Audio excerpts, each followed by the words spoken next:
why I why I can give you that information.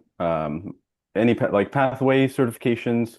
Um, I know a lot of people have questions about jobs. How do you get the job?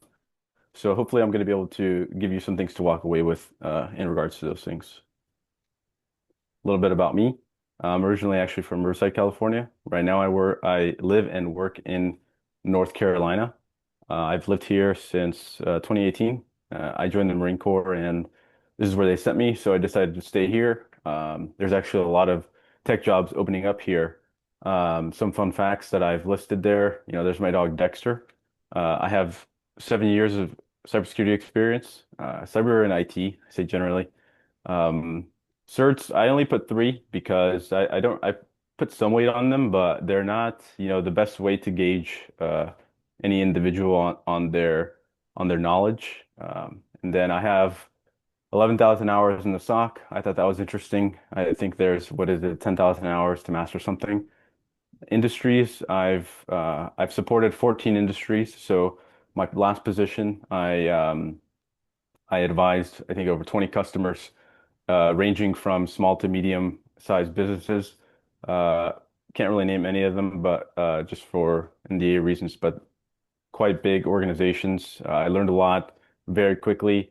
Was entrusted to be an expert on a lot of things, even though, you can't be the expert on everything, but you got to sound like it whenever you're talking to customers. So my current role is actually at an AI and data security company called Varonis. I do internal corporate security now instead of services, which is my last position. I do a lot of automation, detection engineering, incident response operations on a daily basis. And this is actually uh, kind of a unique position because a lot of companies, they have you doing a specific task. So I'm either detection engineering or I'm doing incident response. But here I'm able to kind of be a jack of all trades, which is nice. My education, I have a bachelor's in software engineering, and I'm currently pursuing my master's in quantitative management. As you can see, it's not cybersecurity. I think it's good to kind of diversify a little bit. So software engineering gave me that structured coding background, and the quantitative management is providing me with that business background that is needed to progress into sort of a managerial or director role in my current phase of my career. How did I get here? So I started off in the military, as I said. I was doing radio network operations, so it wasn't technically directly cybersecurity. Not until at least I started to realize that it was. When I did, I was able to get my Network Plus and Security Plus, and then probably about a year later, I got CISSP. I was an associate, so CISSP, you need to be 5 years of experience to actually be certified. So I had 3 years at the time, then I had Security Plus, so I needed one more year of experience. All you have to do is you wait that year, and then finally you are able to be certified once you have 5 years experience. And then from the Marine Corps to my civilian job was I took the first thing that was open, right? So whenever I was interviewing for SOC positions, I kept for my first two or three jobs, I said I'll work any shift. You just give me a job and I'll perform. And I was able to learn quickly. And from there, I got out of contracting, which contracting's pretty tough. The pay is nice, but the benefits suck, and you also don't get a lot of PTO. So just kind of something to be aware of, but it's a way to get you in the door. And so I did that for about a year. Then I moved into managed services, which is my last position. So from there, I was a tier two analyst. Then I worked my way up to a senior analyst and then a principal analyst. This was all within about a 3 year period. Um, so pretty fast progression. A lot of that was just like once you don't think about it now, but once you get out of school, you're gonna have a lot of this free time after work, and you got to find something to do with it. So I was taking advantage of the time during work to learn things from people, and I was taking advantage of my time after work. Now, again, I'm working in corporate security. I'm combining my master's program, the things I'm learning in there, to more advanced projects at work. So in school right now, I'm learning like machine learning, applied machine learning, and I'm learning how much there is to implement in AI and models to the use cases that we're looking for in my company. Now, these are kind of generally the positions that you could look to go into in cybersecurity. Some of these you may be aware of, and some of them you may not. There's some that are very common. For example, security operations, which is SOC, detection engineering. Usually the natural flow is to go from SOC to detection engineering just because you're constantly working alerts. So you're tweaking logic to tune alerts, stop them from coming in so much if they're generating false positives. Um, there's a resource there for you to start on each of these. The next one is penetration testing. A lot of the time, people think, it's like a lot of people, everyone wants to be a penetration tester. It's very difficult, but it is doable. You just got to do a lot of labs. It takes a lot of hours. I'm telling you, I mean, I can do some penetration testing, but it's not for me. You take 4 or 5 hours to crack a box, and you're still not through there. So, I always give kudos to the people who can pen test. Then there's cloud security and DevSecOps, which is a spinoff of DevOps. And pretty much what they do is they do a lot of configurations in the cloud. So a lot of cloud attacks happen because of misconfigurations. And so it's very important for it to be, set up all properly. And these guys are responsible for that. And you could practice seeing how the setup works, looking how the cloud works by doing AWS, Azure, GCP. Each of these cloud providers has a free tier for you to mess with, and it tells you whenever you're going to have to spend money. But this is good stuff to put on your resume is going through these free tier cloud opportunities. And then there's threat intelligence and threat hunting. These are kind of synonymous, but usually these guys will track adversaries. They'll look at what techniques does this adversary use versus this one, and they focus on looking at a cyber attack and being able to say, okay, this threat actor or this country was responsible for this based on the footprints that they left behind. And then GRC and auditing, this is more so making sure that companies have the proper controls in place for, let's say like PCI DSS, which is like credit card compliance. They make sure that companies are, compliant with this specific standard, and this works in the background to make sure companies stay safe. And a lot of the time, this is kind of where, as you move up in leadership, you work a lot more into GRC and auditing. And then forensics and malware analysis. This is also a lot of heavy lifting and hours. This is where, a lot of the dirty work gets done to investigate the breaches, and you're kind of nitpicking at these processes and trying to figure out what's actually baseline and what's not. There's so much noise that you have to decipher between.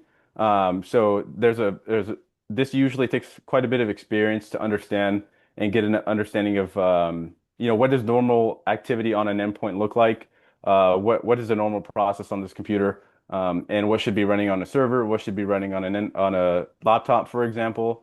And so in the note, it says, in a corporate setting, like what I am, is you do a little bit of everything because a lot of the time there's budget constraints, or they just want to maximize, what they're getting from you. And so in services and in government, usually you'll specialize because they either have heavy regulatory needs to be met, or they just want those specific things being done by one person.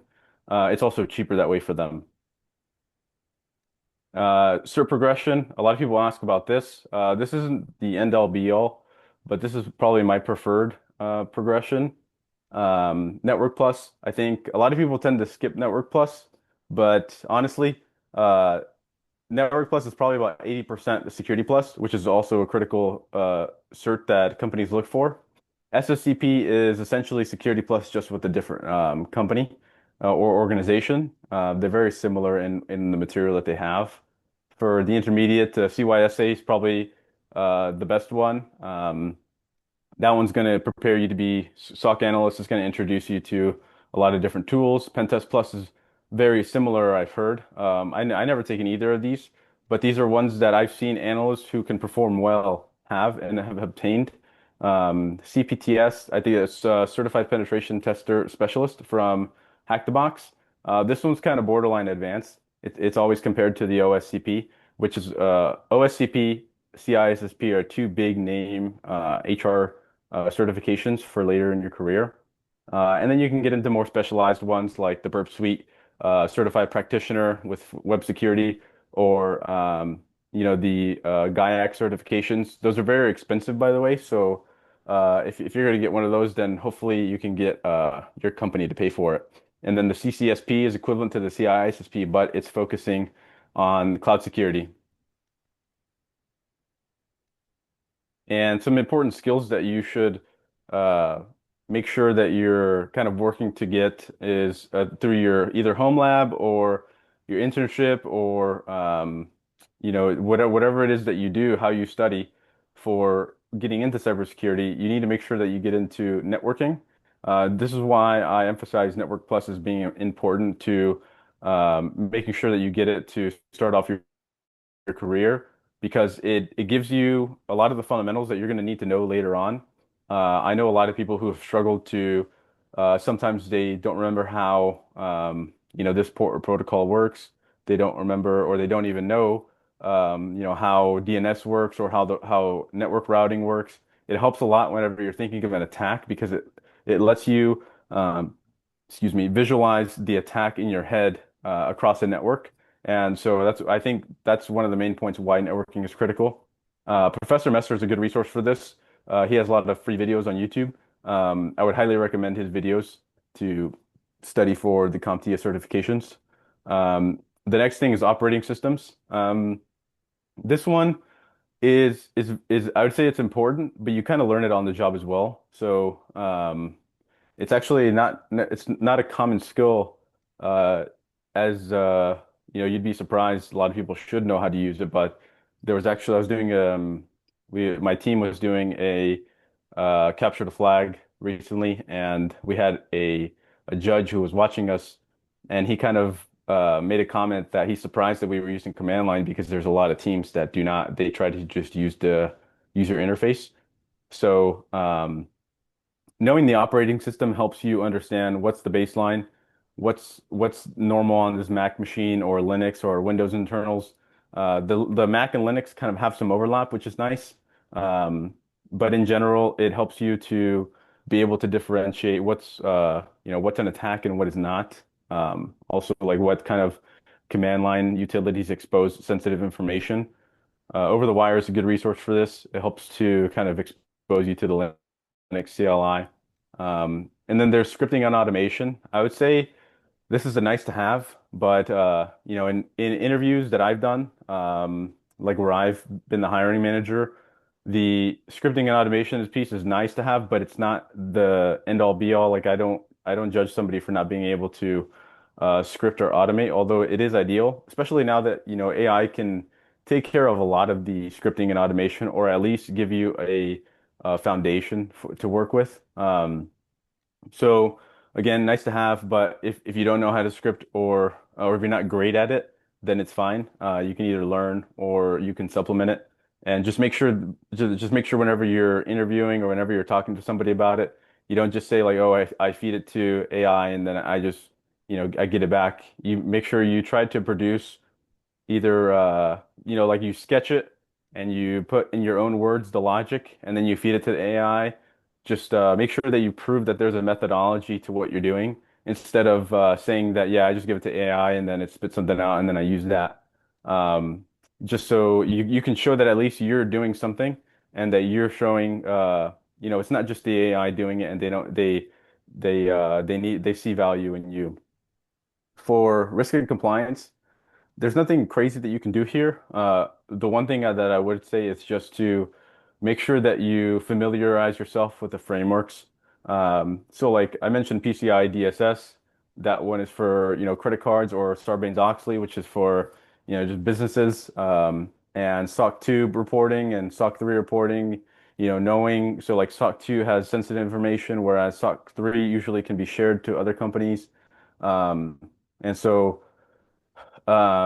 these are just things that you can know. NIST cybersecurity framework is That's kind of a general one that a lot of people are aware of. So you can go over and read that. However, I'll warn you, a lot of these documentations can be boring. So you really don't need to touch it until you get into the industry. And I'll work with my GRC team and they'll say, hey, we need like this specific evidence for this security control because of this framework. So we'll have to provide, we'll have to read the control from the framework and understand what it is they're asking for, and then provide evidence to show that we do have that control in place. That's kind of how that relationship works and how compliance and risk comes into the picture. With cloud security, again, doing the AWS, Azure, GCP free tiers, you can follow along in any YouTube videos. You don't need to know all of them. So at my last job, that's when I started working with, I was actually focused on GCP and a lot of AWS, but mostly GCP. I never knew anything about Azure. And then I ended up coming to a company who they have a different stack.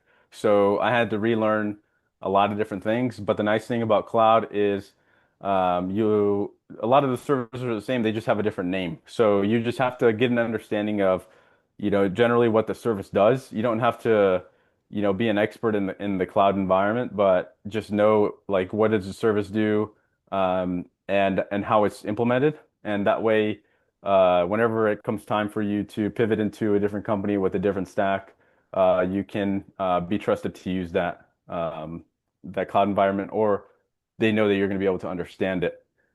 Communication, this is also a skill that's it's actually kind of hard to obtain or learn. I mean, I struggle with it sometimes too. So you're talking to a leader who has no idea what cybersecurity is, or what the implications are for what they're doing. For example, on a daily basis, I have to contact users as to, what are they doing on their machine? Are they familiar with some specific activity? And I have to, sometimes I can't just send a command line and say, hey, you doing this? Sometimes I got to say, hey, I saw this activity.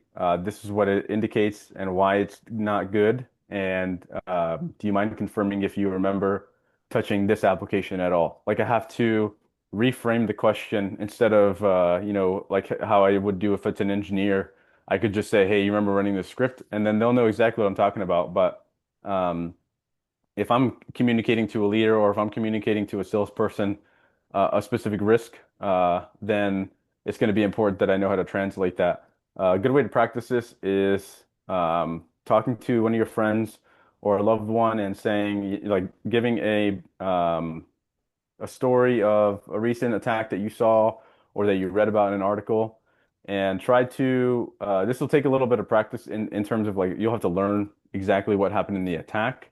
But once you do, you can start telling these stories about cyber attacks and then see if they're looking at you like, what are you talking about? Or if they're actually kind of getting what you're saying. And this will help you gauge if you're doing a good job. So a lot of people ask about AI and will it replace me? Uh, there's a lot of fear behind it, and I can understand why, especially if you're from the outside looking in. But in reality, from what I see, is that it's just another tool that you have at your disposal. It's a very powerful tool, and if you know how to use it, then I mean you can show your value that much more to the company. Um, and then as well, there's improved analyst utilization. So, and the burnout piece, that's a big thing. So burnout is huge in especially security operations center roles, because you're constantly dealing with all these alerts. You're having to, write these same things over and over again, or you need to, review if it's a false positive. If it is, why is it? If it's not, why is it not? And then escalating or sending it over to a customer, always having to justify your answer. So whenever you're dealing with a lot of things coming at you like this, it can be very stressful. So AI can help with reducing false positives, also generating prompts. So whenever a case is generated, the AI summarizes the case for you. That way, you don't always have to go looking for small details. So you don't have to go looking for an IP address or what the focal entity is. So like what's the most important thing in the alert. You don't have to go look for that. It'll just be right in your face. Um, Helps a lot with that. The next thing it helps with is it it will change the way that the tier one role it works. It'll go from being, me looking at a million alerts to me ensuring, that and actually I did this at my last company for a while with our AI engineering team. I just did some, I guess, yeah, prompt engineering. And essentially what I did was I worked with the AI team to structure the prompt so that it gives the analyst exactly what it needs in their face. And it speeds up triage, or it does triage automatically based on certain keywords or a decision trees. Um, and then the next thing is AI. It still gets a lot wrong. I'm constantly using like I'll reference Copilot or ChatGPT, and I'll feed it something, and I'm just like what is this? And it kind of gets frustrating that I just close it out because I'm just like at this point like I just can't trust you anymore.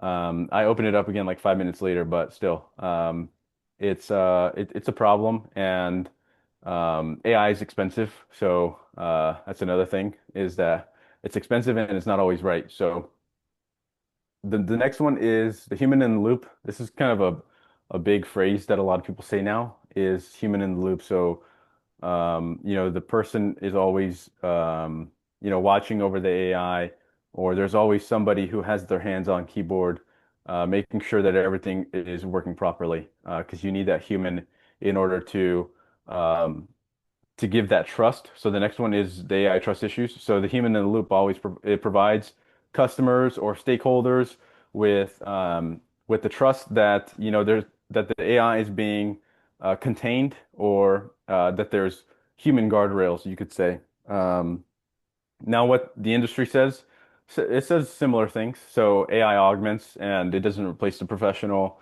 Entry-level roles are impacted. So this this pivots the entry level to become a bit more advanced, which is actually it kind of works in the favor of people pursuing degrees, especially in technical fields, because cybersecurity, for example, for me, I got into cybersecurity because I had a few years of experience in networking and cryptography and things like that. But I didn't have a bachelor's degree, so my experience is what got me through the door. And so people who like either they worked at help desk, or they're just trying to get straight into cybersecurity from a different field, you're going to have a better time looking for a position that because of your technical background and your aptitude of being able to comprehend these difficult concepts and being able to show that you pursued the degree. This will help a lot in the future when it comes to these more advanced roles opening up. Um, and then there's a new attack surface, which is AI, and so this increases the need for humans to be there.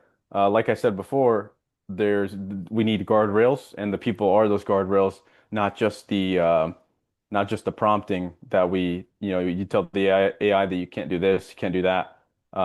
You got to make sure that you have the person there to also make sure that they don't do that. And so the next thing is that AI won't replace you, but someone using AI will. And I think this is very true. Because if I'm using, I mean, even if it's something as simple as building a report, I mean, if I'm building a report and somebody's doing it manually, they're doing everything by hand, and like doing this.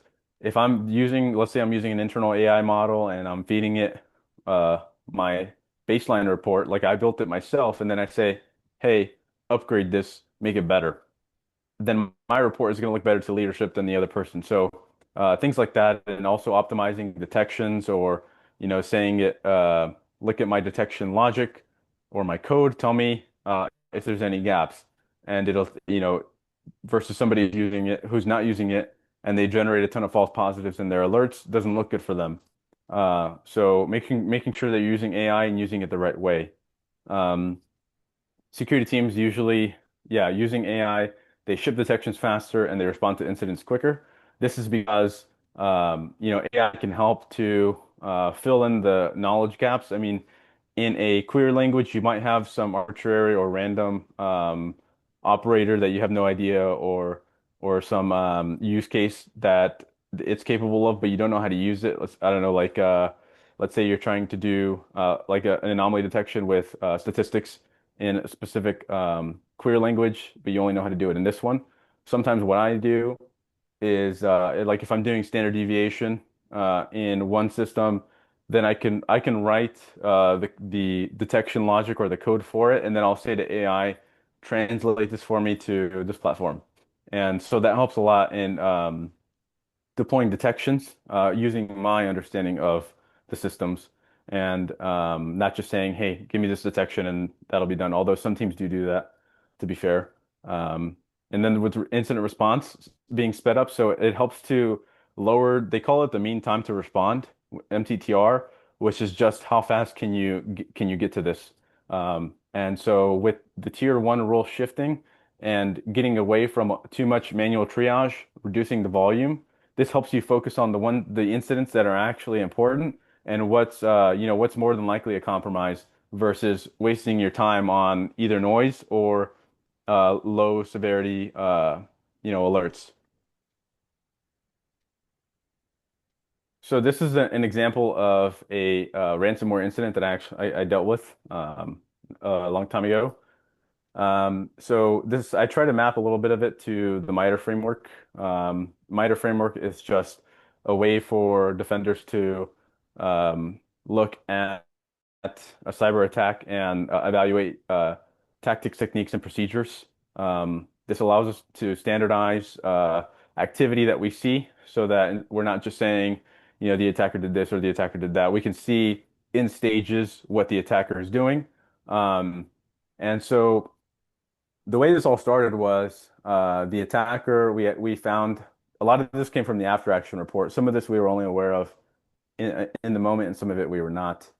So this is one of the things we were not aware of at the time. But the attacker had bought stolen credentials from the dark web via an identity broker. So identity brokers are they're threat actors who they all they do is they go after user endpoints. They could go after your personal computer.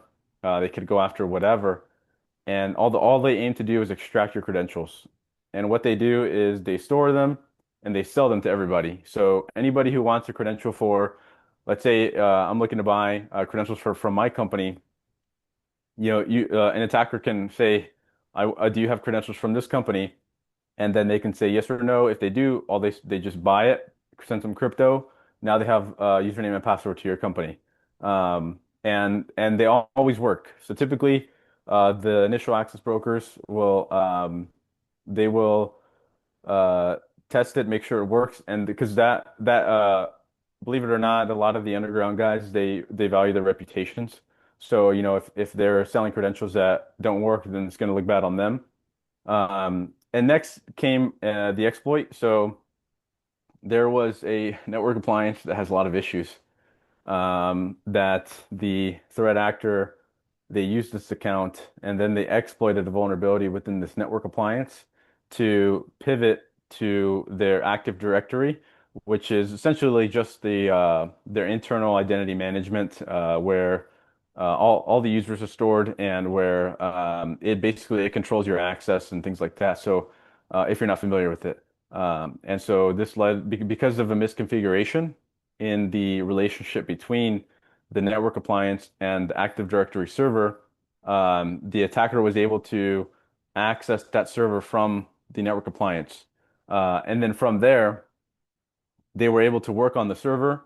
They were able to establish persistence, which just means that they were able to stay on the device, or if let's say that the server was restarted or their account was disabled, they could still come back another way. And so they had a few different ways that they did it. They did some scheduled task, which is one of those things where it's just they can repeatedly, let's say that computer restarts, it makes sure that it reopens whatever that they were working on. And then the hidden files, so they started hiding malware files within files. So If you're interested in it, it's called Windows Alternate Data Stream. And these are just, it was actually originally built for Mac OS to be compatible, or for Windows files to be compatible with Mac OS files. And it became a vulnerability within the Windows system. But it still functions today, actually. You can do it on your computer.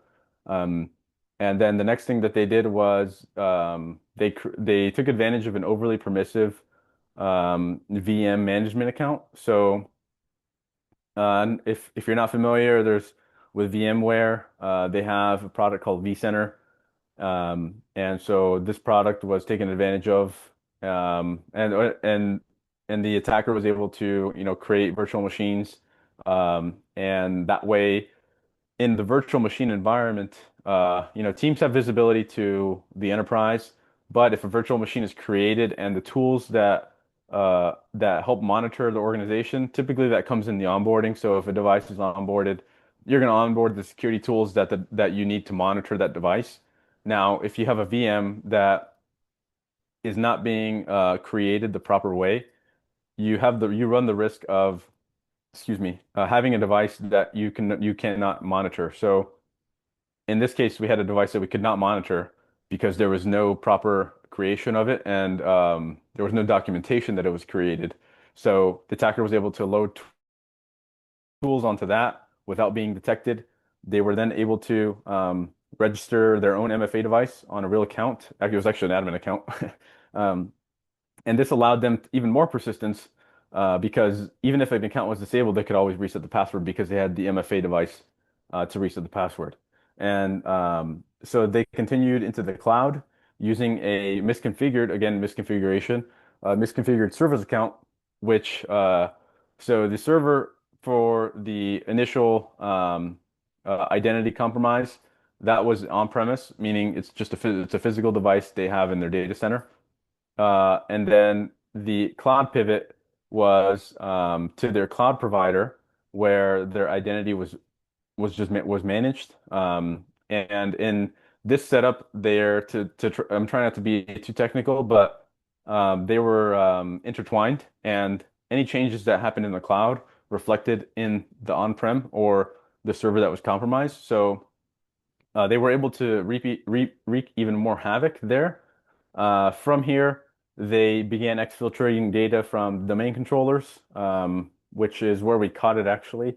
It was me. I had saw some unusual traffic from a domain controller. So you should see sometimes traffic from a domain controller because it can be a DNS server. So basically, if you Google something to a domain and you're asking, can you give me the record for this domain so I can visit it?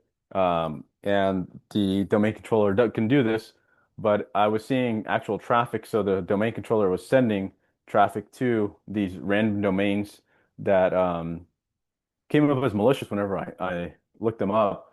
So then that's whenever we started to mitigate the attack. Um, and then we also started talking to the attacker. Um, so a lot of the time in these kinds of attacks, the attacker will they'll leave behind like a text file, and they'll say, "Hey, contact us here," and you'll get in touch with them. You'll contact the authorities, making sure that they're aware. You have to report this to regulators. And what the attacker was trying to do, so they were trying to exfiltrate data. Luckily, they didn't get too much. Then they tried to encrypt workstations, and luckily we stopped them there as well. Typically, a lot of companies aren't so lucky. They get data exfiltrated and they get locked out of their devices. Just imagine your computer, you try to log it, you're trying to even just turn it on, and it's giving you like a blue screen because it's locked. So that's basically what the attackers try to do. Um, and this is known as double extortion because you're threatening to publish the data that you stole, and you're threatening to encrypt the data that they have in the environment. And you're asking for money in both cases. And usually, even if the attacker is paid, they'll still probably publish the data that they stole. So it's always a good idea to not fall for these or to pay the attackers, no matter what, because I mean, you're between a rock and a hard place there. Now, for projects, These projects, some of them are a little bit hard, some of them are easier.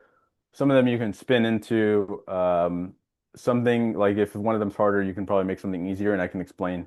But for projects, yeah, you want to look up, do some research on, cybersecurity issues. What issues are analysts complaining about? I mean, you can even go on Reddit, just look up, I don't know, like SOC analyst complaints, and then Reddit, and then you should find some comments as to what people are getting tired of in the SOC. So an example would be OSINT sprawl. This means open source intelligence, and we always, you always have like a million tabs open because you're trying to cross-reference these different sources, and you're checking this IP address with this website, then you're checking on this website, then that one, and then same thing with like a domain. And so this kind of gets annoying. So my recommendation that you could potentially work on is OSINT aggregator. And this is basically you can just like in the command line, or you can make a UI, and it's fed a hash or an IP, and you can use either web scraping or uh, some uh, some resources provide API keys for free, and and you can just store those in your environment variables, and then send the IOC indicator of compromise, which is IP domain hash, and you can get the results to see if that's malicious or not. You can also do like a validator, so you can just validate what if a um, if something matches the pattern for SHA-256, then you can put shot like it matches SHA-256. Like what's this hash? Oh, it's MD5. Is this an IP address? Is this a private IP? Is it a public? This is another simple project that you can kind of spin off from this. Um, Another problem is difficulty concluding verdicts. So a lot of the time, you're having trouble with actually trying to if this is a true positive or false positive. Something that could help is a classifier trained on label threat intel. So you can basically just look at threat repositories or data sets on like Hager, and train a classifier to identify either like based on keywords or certain patterns to see if something is malicious or not malicious. Another problem is rogue or unknown devices on a network. And so one thing that you could use is build a network scanner and fingerprint. This is actually a really nice beginner project because you can scan your home network. I wouldn't scan the school network, but you can scan your home network because it's your own, and if you have more than one device, that'd be nice because you can try to see how accurate your fingerprinting is. You can use like Nmap for this. Nmap should be able to fingerprint and scan ports, and you can identify. You can do this from your phone, but this would be a good practice for a beginner project, getting an understanding of how a little bit of how the networking works and how the scanners work. The next thing is network log volume. There's a lot of network logs in a SIM tool or enterprise environment, data lake. The the project that could be here is anomaly detection on PCAP or firewall data sets. So with the PCAP, you can generate your own data set here. So for example, if you build a network scanner, you can do Wireshark. You can start your scan. So you can start your Wireshark monitoring, and then you do your scan, and then your Wireshark should catch this, and you can then export that and turn it into your data set, and like just keep doing this. Do some baselining. So just run Wireshark just to run it, and then look at the baseline network traffic, and then you do something malicious within your own home network. And this way you're kind of fluctuating the activity, and you're building the data set, or you can just get it from like I think I don't remember the full acronym, but if you look up CSIS data sets, it's like the Canada Security, um, Cybersecurity something. They have a lot of data sets for machine learning use cases. And then there's user email reporting. So There's in Microsoft, you may have seen it before, but if you guys have Outlook and you go to report a phishing email, those actually go somewhere. And these can get very noisy if you have a large user base. So it can sometimes it's benign, sometimes it's spam, or sometimes it is actually phishing. So being able to automate this is nice, and that you can do this. By looking at keywords. You can there's on GitHub you can pull like a spam detector, and you can kind of tweak it to also look for help you look for phishing. Um, and then another one, this one I kind of like is Windows Event Code Identification. So there's so many Windows event codes, and specifically Windows security events that you can't remember all of them. Like for example. They're four-digit codes most of the time, and it's like for 4624, that's a successful login, or like 4776, it could be I think it's a failed login. Um, but these are examples of things that analysts they don't have to remember, but it helps whenever they're investigating something like, oh, I remember that code. So if you could build something like locally on your machine, and you can feed it an event code.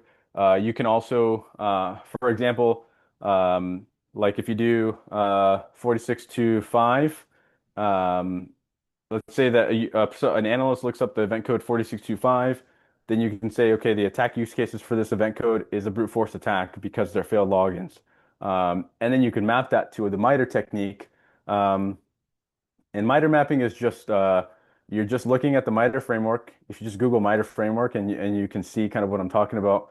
But they have the enterprise techniques, and it kind of goes through the attack chain. And basically, MITRE mapping just means like if somebody's doing a brute force attack, okay, you can do in the search bar of the MITRE website, you just type in brute force, and the technique should come up for like what that would apply to, or you can just use AI. Honestly, it's like you can do MITRE mapping nowadays. For me, I tell AI, hey, map this to the MITRE framework, and then I double check it because I used to do it a lot manually, so I double check it, and then I ship it off. So, those are ways to do it. And then, as I see it on the bottom, these can all be backed by an LLM or an AI model, and it can make it that much better. Or, if you want to vibe code or something, I know it's a big thing lately, but that could also you just have to make sure that you know what it's doing. You know the project, you know what you're talking about, because you don't. The last thing you want to do is have Cloud Code build you something and then during an interview, you have this in your GitHub repo or something, and they're asking you questions about it. You don't know how it works. You don't know all the commands that run it. So that's the last thing that you want to get yourself into. The hiring landscape. So this is just the U.S. I did a bit of research. It was easier to focus on the U.S. The job openings, probably I think the starting out, I think it's about 140,000 kind of starting positions. The average salary that you can expect across the board is about 50 to $70,000 a year. Um, but you can quickly get that up by job hopping. I would suggest job hopping for the first few years of your career, because what you should do is focus on growing, but also making money. Um, because I mean, everyone wants to make a little bit more money. So don't worry about people saying like, oh, you shouldn't job hop. I think you should at least stay at a job maybe 6 months, but after that, you should look at somewhere else that's going to help you grow. And then eventually, whenever you find somewhere that is actually good for your career in the long term, somewhere that's going to help you grow, somewhere where you're going to become, you see yourself becoming a manager, you stay there and you get promoted, and you start to realize salary's not, it's not all that important, because at some point you'll become comfortable enough in your career, hopefully, to say, like, I want this job because I love what I'm doing, and like I love the people that I work with. Um, and because if so somewhere might pay you maybe 10% more, but the stress level is extremely higher. So it's something to consider. The unemployment rate is pretty low. All the sources that I've looked at is between 0 to 2%. I think it's probably just around 1 to 2% realistically. Job growth per the labor statistics is 29%. So that's good job growth over the next 10 years. Um, what's hiring? Realistically, I think you should aim for SOC analyst internships or SOC analyst positions that are tier one or tier two. The rest of them are a little bit hard to get into. They're not impossible. They're doable, but they are a little bit harder. And usually they start off as internships. Um, so it's something to consider on those. What the market is looking for. The market wants hands-on skills, so you'll see a lot of job descriptions they'll have like zero experience or they'll have 1 to 2 years experience, but they're asking for like, oh, I want AWS, GCP, whatever. I want scripting. I want you to have security plus. Some even say CISSP for some reason. You can just probably ignore those as a red flag. But they want to see that you're doing something. You don't always have to have work experience. I mean, my first job that I applied to, I didn't even know, I had never touched a SIM in the Marine Corps. I never touched an endpoint detection and response tool like CrowdStrike. I never touched a lot of these things. I had to I had to find out how to, familiarize myself with these tools without actually using them in real time in an enterprise environment. So there's ways to get around that. Now, for your resume, the things that you should do is make sure that you quantify everything. So make sure you have numbers, you have percentages. You can show them that you have a real impact, or that you have this amount of improvement. Or for example, I had some statistics on how much um, I improved my last security program or the last detection output of my program, and I could prove it, and I can explain that statistic to future employers. The next thing is be able to name tools on your resume. The hardest ones are EDR and SOAR, but easy one is SIM. You can work with like Waza, Splunk. There's a free lab for Splunk. You can also work with Elasticsearch. That one's a little harder to set up, I believe, but you can work with the SIMs and get an understanding of them before you graduate. Always include personal projects, even lab work. Lab work can consist of like try hack me, hack the box activity. Um, and then call out search, make sure you put them at the top. Same thing with keywords. Match the keywords in job description. Um, I see a lot of people, they may not get through to the HR screening because they don't have these keywords that the job description is looking for, which is what their engine is also probably trying to look for as well. Run your resume through an ATS scanner, make sure it's readable and it has a good passing score. Um, Try to limit to one page until you have a few years experience.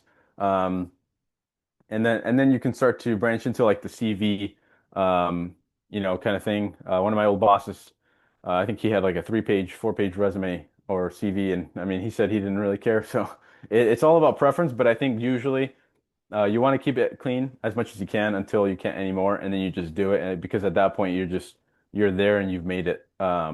Link your GitHub, your blogs, portfolio. For blogs, I've written 3 blogs. My old company, they revamped their website, so now my blogs are deleted. But I've written 3. You always kind of feel like you're a little bit of imposter syndrome because you need to be an expert in front of all the experts, so people can read your stuff and they can judge it and they can say like, oh, this is wrong, this is right, whatever. Um, if you're ever interested in writing a blog, you can reach out to me. And you just have to have confidence in yourself and ignore what people might say about it, because it's going to look good to an employer if you wrote a blog or if you did something for your portfolio. Um, and then security courses, if you do like this small course on YouTube, or you go through this like 12-hour, 8-hour course that's free, you should list it on your resume still. It counts for something in my eyes from whenever I've been hiring. Use security-oriented language. So, if you did some authentication thing in the project, you can talk about like what kind of authentication does it use? Does it use basic authentication? Does it use SAML or whatever?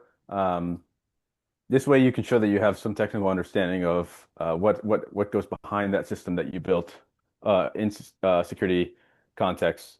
Since we're running up on time, I won't do the don'ts, but that's general. Honestly, that's a lot of that is things that you should be taught by anybody who's talking about a resume. And Next is the interviewing process. So you need to know, why are you doing this?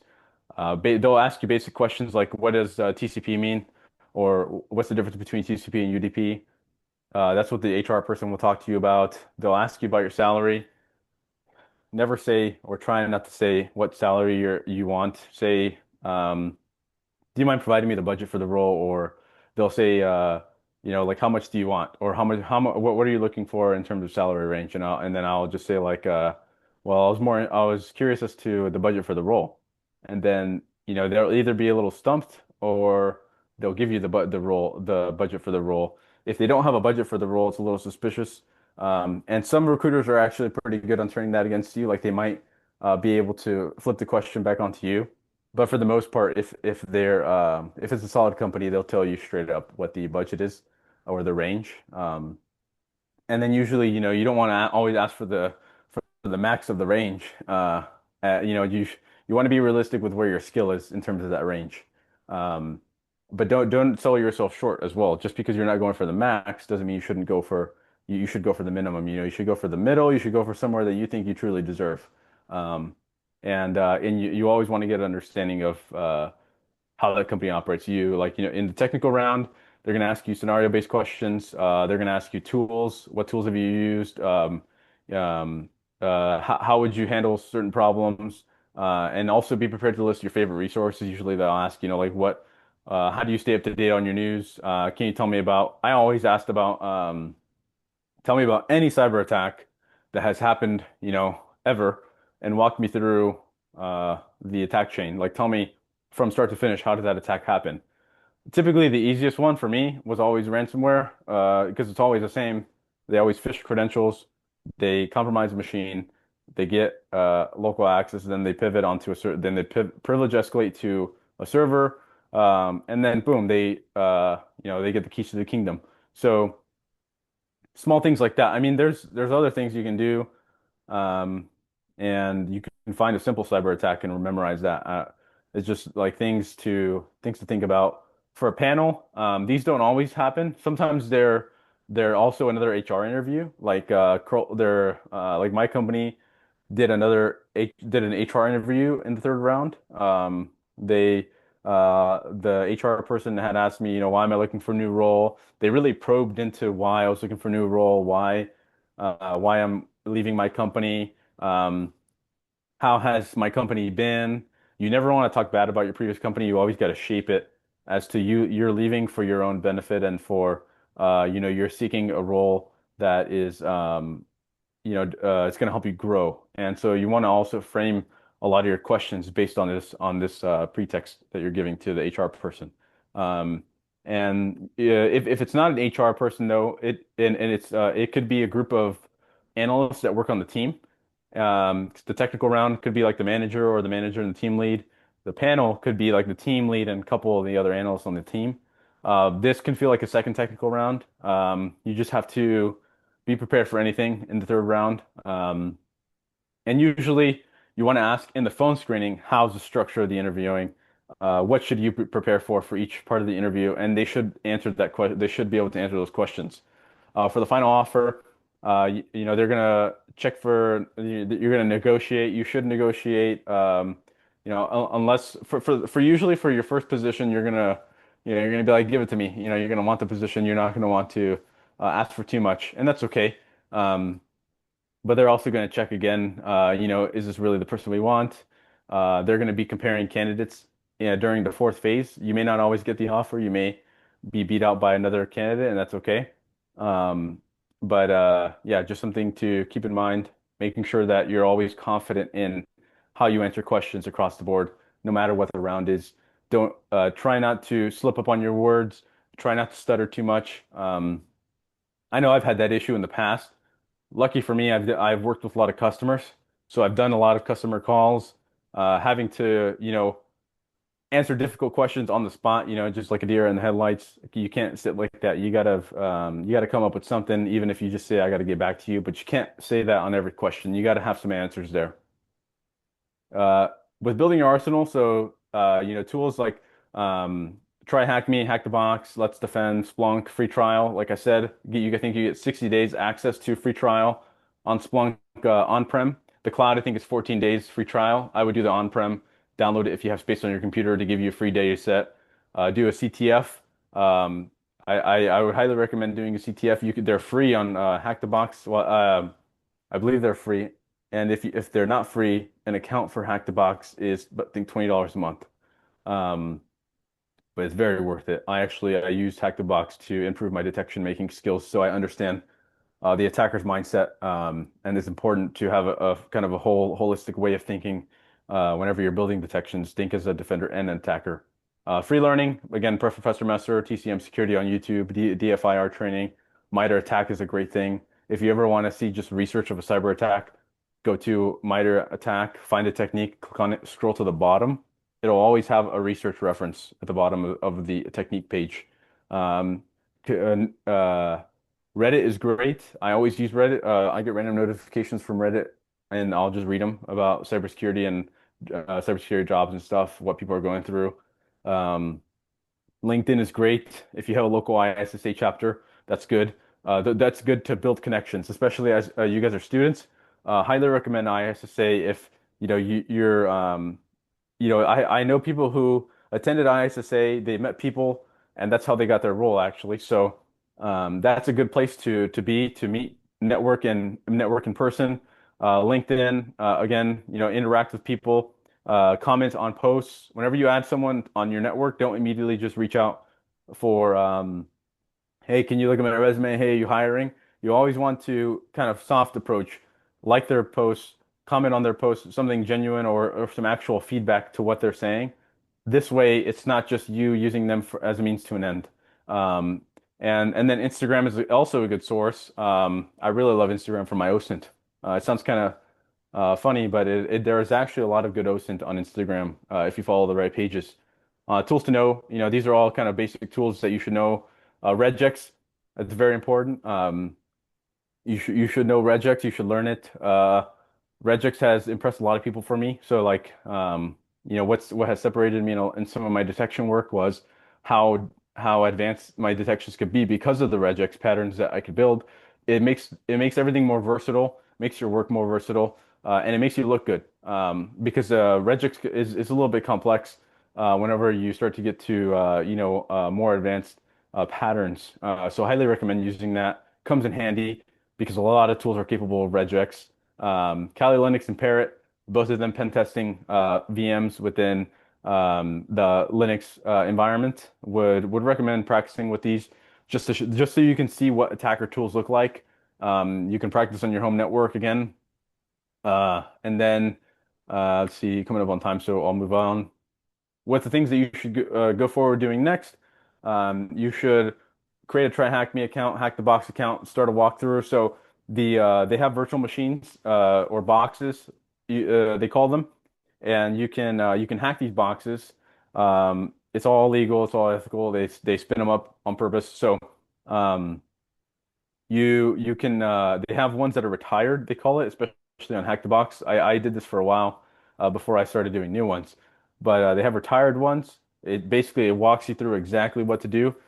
This will teach you a lot on how an attacker works and how kind of complex things can be. What does the CVE exploit look like? A lot of the time on Hack the Box, they'll do a CVE exploit.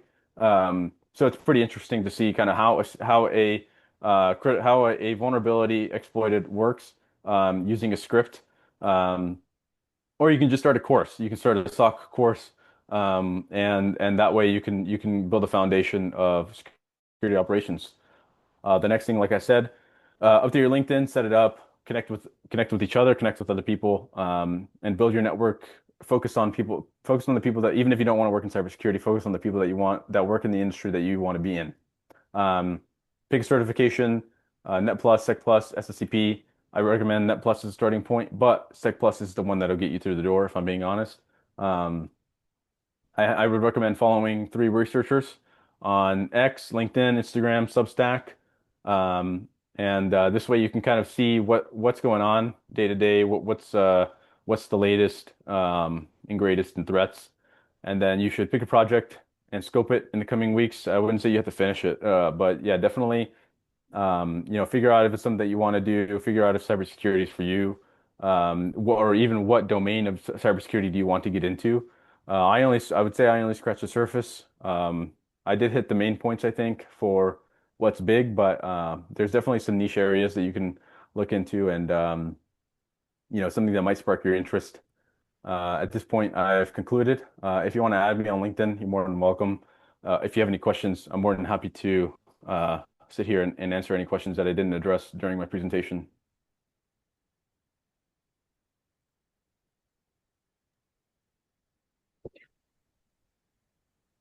Yeah, I think I have to leave now, but I think you covered everything in depth. Like, thank you so much for the presentation. It was really informative and you gave a lot of insight, like even for us students as what we should do and what steps we could take. And I think that was really helpful.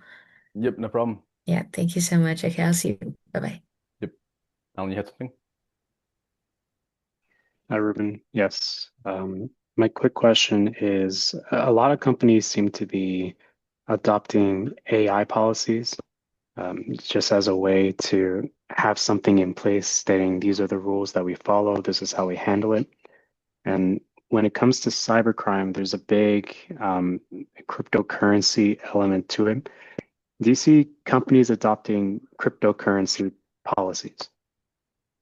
Um, I guess do you mean like the company is not allowed to like in their policy they specifically state that they're not allowed to leverage cryptocurrency for financial transactions? Yeah, the direction that I was kind of going with it is, I guess like it seems like a lot more people have it, and because it's all in a public setting, it kind of indicates which employees at a company have access to it, and it also makes them a potential target for like ransomware attacks. And I know a lot of companies now, they seem to be purchasing these these cryptocurrencies and keeping them on their balance books. And so there's like this element of like we're gonna hold on to it on our books, but then that comes with its own ramifications for how do you actually protect that, or if it's some other company, how they actually protect that. Like I guess like being secure in the face of ransomware attacks that are asking for these types of assets. Okay, so you're saying kind of like making sure that they always have a little bit of crypto on hand for whenever the inevitable happens. No, just not necessarily to prepare for that, because I think in that situation people wouldn't want to pay it, but just because people do have these things now. I guess people have the AI nowadays, and so companies feel obligated to make these policies to dictate how their employees can and can't use this AI within the Yep. Oh, so I see. So you're saying you're kind of going getting at sorry, I'm trying to making corporate sure I setting. understand the And so, question. Sorry, you cut off. oh, no, no worries. Um, sorry, Sorry. No, I was just trying to make sure I what were you understand going your to say? question. Um, so you're trying to get at is will there be policies against employees with crypto? Yeah, or how they're expected to handle it, or do you see any companies adopting policies like that? Yeah, maybe actually. I mean, something I actually never thought about, but it's interesting because like right now my company's traded on the Nasdaq. So I'm restricted to trading windows and when I can purchase shares and things like that. And I think if the SEC can control that, or if my company can control that, then I see no reason as to why they wouldn't be able to, control, my acquisition or my usage of cryptocurrency. I think that, although I think that kind of brings in ethical issues and in the broader picture.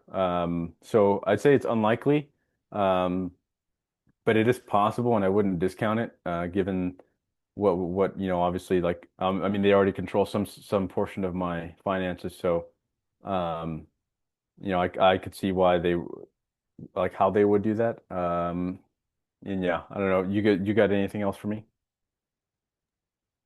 No, that was it. I was just curious about that. My classmates and I our project is a fictitious digital custody company, and so a lot of what we're trying to work on is policy for how to handle sensitive assets like that, Yep. then yeah.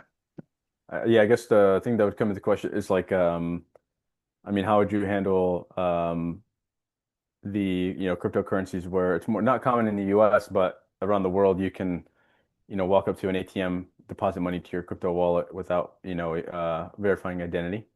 Your identity is your wallet, so um, that could make things difficult with control. Thank you, Ruben. Yep. You guys got anything else for me? No, I think that's as far unless Toma has a question. But if not, then yeah, thank you so much, Ruben, for your presentation. It was really insightful. Like I really got a lot of things out of it. I'm not like personally like too much like interested in going into that field, but like it's definitely Yep. learned a lot of different things that are like, I can apply to like, because I want to go into software engineering. So Yep. definitely a lot of different things. And then for everyone else, I'm sure they've learned a lot. And then I did record everything, so I'm gonna post it so people can watch everything on their own leisure as well. So I really Yep. appreciate That's you cool. giving us this opportunity. And yeah, thank you so much. Appreciate it. Yeah, no problem. Yep. You guys have a good one. Yeah, you as well. Bye.